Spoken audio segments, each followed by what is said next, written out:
नमस्कार राम राम मंडळी. तर आज आपण हे सोयाबीन चिल्ली बनवणार आहोत. तर खूप छान चवीला लागते.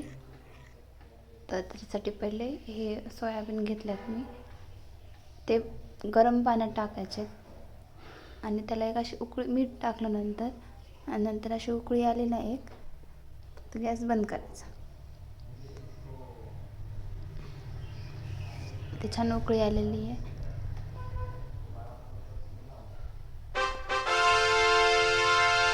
गॅस बंद केला आहे आणि हे 15 मिनटं जवळपास या गरम पाण्यातच ठेवायचं आहे. नंतर ते छान फुगतात. मग त्याच्यातलं पाणी काढायचं. पहिले थोडं थंड होऊन द्यायचं. नंतर आहे ना सगळं पाणी काढून घ्यायचं. असं पाणी काढून घ्यायचं सगळं. Yes. तर मी हे सगळ्याचं पाणी काढून घेतलं आहे. आता अगोदराला आपल्याला मॅरिनेट करायचं आहे. त्यासाठी मी इथे आहे ना काळी मिरी पावडर टाकली अर्धा चम्मच, थोडंसं मीठ टाकलं आहे आणि नंतर त्याच्यामध्ये कॉर्नफ्लॉवर टाकलं आहे थोडं.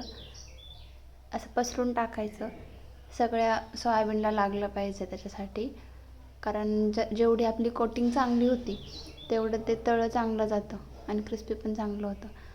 आणि नंतर मी इथे आहे ना, माझ्याकडं रेड सॉस नव्हता म्हणून मी हे शेजवान चटणी आहे तर ती टाकली 1.5 चम्मच जवळपास. ती चांगली लावून घेतली सोयाबीनला. नंतर परत थोडंसं कॉर्नफ्लॉवर टाकून परत मिक्स केलं. नंतर मी ह्या भाज्या कट करून घेतलेल्या आहेत. नंतर कढईमध्ये ते मॅरिनेट झालं आपलं 5-10 मिनटं. तर हे सगळे सोयाबीन आपल्याला ना तळून घ्यायचे तेलामध्ये क्रिस्पी होईपर्यंत. Let's go. नंतर त्यामधलंच तेल मी ठेवलं आहे आणि इथे मी आहे ना लसूण घेते आहे. पहिले लसूण टाकलं आहे बारीक करून. त्याचा थोडासा रंग बदलला की बाकीचे सगळे टाकून दिले मी. कांदा, शिमला मिरची, 3 कलरच्या शिमला मिरची आहेत माझ्याकडं, हिरवी, लाल आणि पिवळी. आणि हिरवी मिरची पण टाकली मी अशी उभी उभी कट करून. कोथिंबीर पण टाकली आहे. हे थोडंसं चांगलं फ्राय करून घ्यायचं आहे. नंतर त्याच्यामध्ये ना सोया सॉस टाकलेला 3 चम्मच. नंतर टोमॅटो सॉस टाकला 3 चम्मच. शेजवान चटणी टाकली 2 चम्मच. हे चांगलं शिजवून घेते. नंतर त्याच्यामध्ये कांद्याची पात माझ्याकडं आहे, नंतर मला आठवलं, ती पण कट करून टाकली आहे. नंतर तीळ टाकले तर थोडेसे, पाणी टाकून दिलं.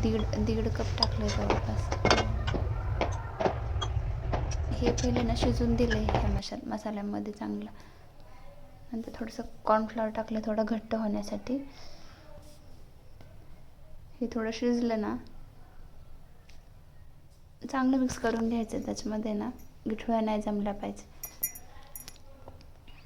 नंतर मग हे आपलं फ्राय केलेलं सोयाबीन टाकलं आहे आणि ते पण चांगलं शिजवून दिलं आहे.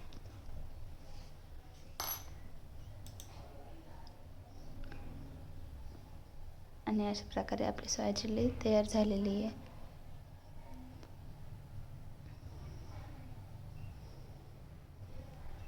खूप छान लागते. एकदा नक्की प्रयत्न करून बघा.